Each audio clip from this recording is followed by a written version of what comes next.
Dr. Santosh Wadili from Mumbai to speak on prostacyclin analogs in India. We had some glimpse of Indian experience from Dr. Shastri in the morning. I think we'll have more experience of India as far as pH management is concerned. Dr. Santosh, please. Thank you, sir.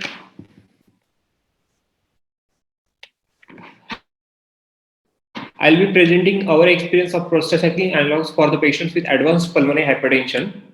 So pulmonary hypertension, we have seen that it is progressive disease with high morbidity and mortality. There are various prostacyclin analogs available because of their potent anti-inflammatory, vasodilator, and antithrombotic effects. They have been useful in patients with the pulmonary hypertension. Intravenous epoprostenol was first drug to be approved by US FDA for the patients with the pulmonary hypertension, as it has shown significant mortality benefit. Unfortunately, none of these medications have been marketed in India. There are various prostacyclin analogs available for the patients with pulmonary hypertension with different routes of administration, each route having its own advantages and disadvantages.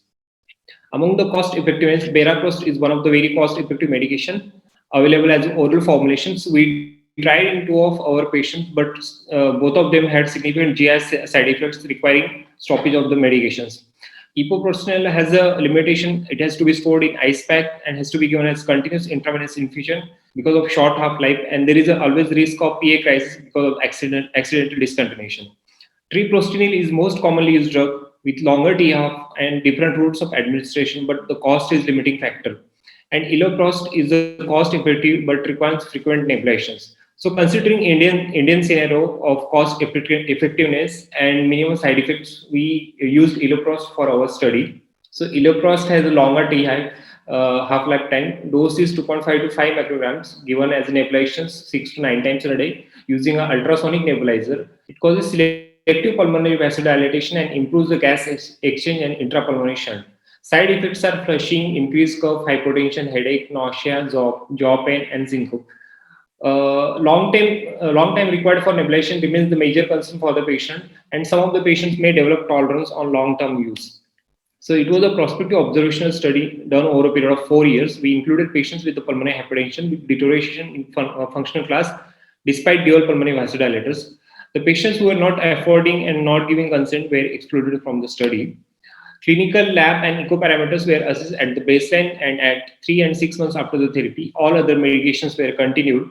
Clinical improvement was defined as at least 1 grade improvement in WHO functional class, more than 25% increase in 6-minute walk test distance, or more than 25% reduction in NT-proBNP values. No improvement was defined as listing for heart-lung transplant or death.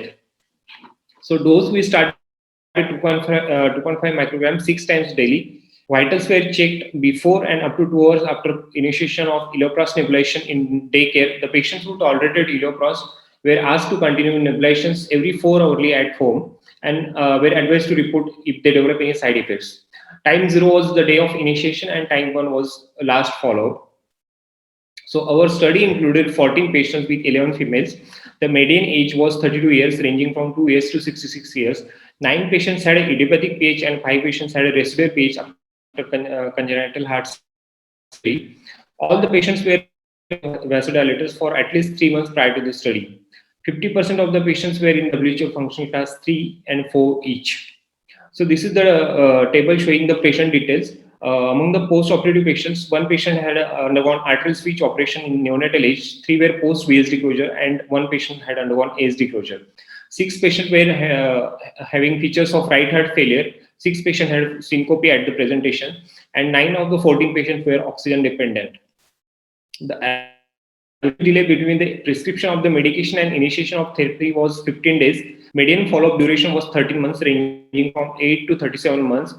11 of the 14 showed significant improvement in the functional class, 6-minute walk test distance, echo and lab parameters. 4 of 6 patients showed improvement in features of right heart failure, and 4 of 6 patients showed improvement in the syncope. There was a decrease in oxygen requirement in 6 out of 9 patients.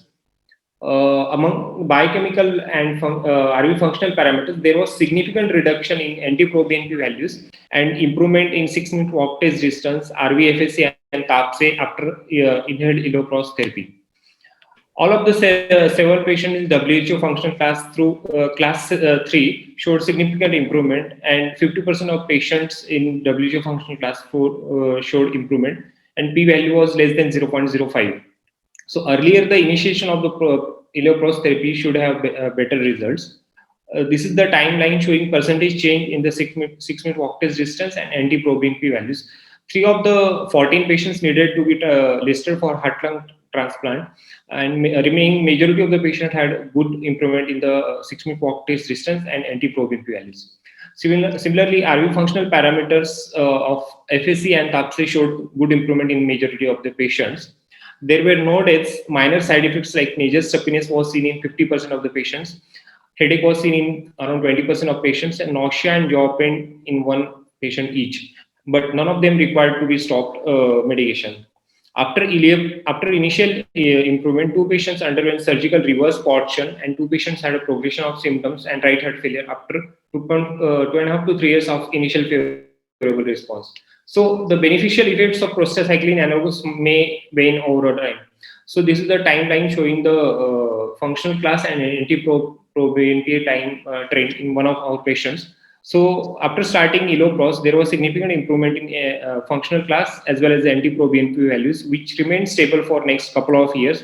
But then again, there was a deterioration in the functional class when we increased the dose to 5 micrograms 6 times daily. But still, patient continued to have deterioration in functional class, and we changed medication to the treprostinil, after which there was significant improvement in functional class and NT-proBNP values. So there is a recent decrease in mortality and morbidity in patients with pulmonary hypertension, mainly because of the early diagnosis, risk stratification, and advanced medical therapy. Intermediate or high risk patients after 3 to 6 months of the oral combination therapy, or the patient who deteriorate to the high risk group on the treatment, needs to be started on prostacyclin analog or should be referred to the lung or heart lung transplant. After ileopros, there was a significant improvement in clinical features, 6-minute walk test distance, echo parameters, and NT-proBNP in our patients. All of these factors have been shown to predict the clinical outcomes in both pediatric as well as adult patients with pulmonary hypertension. Hence, improvement in these factors should translate into better clinical outcomes. Once started, prostacyclin analogs have to be continued for life, or at least a patient undergo a procedure like lung or heart lung transplant. Port shunt in 2 of our patients allowed to decrease the need for prostacyclin analogs, and we were able to stop the medication 6 months after the port shunt surgery. So prostacyclin analogs we used as a destination therapy in 9 of our patients, as a bridge to the port shunt in 2 of patients, and a bridge to the transplant in 3 patients. Treprostinil is one of the most commonly used prostacyclin analogs, can be given by the different routes, but GI discomfort because of the from the oral route, and local pain and need of central venous catheter, and risk of sepsis is there with the IV infusion. So subcutaneous is commonly used because of the rapid and complete absorption, but local discomfort at the injection site remains a concern. And since it has a slightly different mechanism of action at receptor level, 2 of our patients responded well to the treprostinil. So coming to the challenges for the use of prostacyclin analogs in India, availability, none of them have been marketed in spite of being life-saving medications in patients with pulmonary hypertension. Time required from prescription to the procure the medication was around 15 days. Hence, it cannot be used as a rescue therapy.